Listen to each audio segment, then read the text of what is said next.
ایک اچھے باپ تھے، جہاں وہ ایک اچھے دوست تھے، ان کا نام بھی رفیق تھا،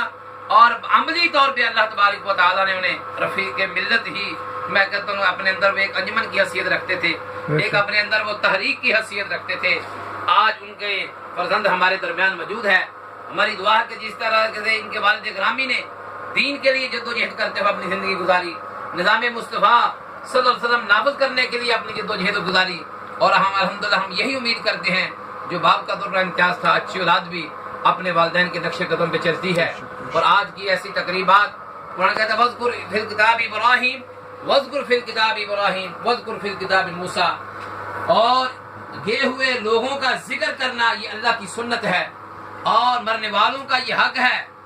زندہ ان کے لیے دعائے مغفرت کریں، دعا اور ان کا ذکر خیر کریں، اور ان کے جو اچھے اوصاف حمیدہ تھے ہمیں ان کو اپنانا چاہیے۔ اور میں سمجھتا ہوں اس سے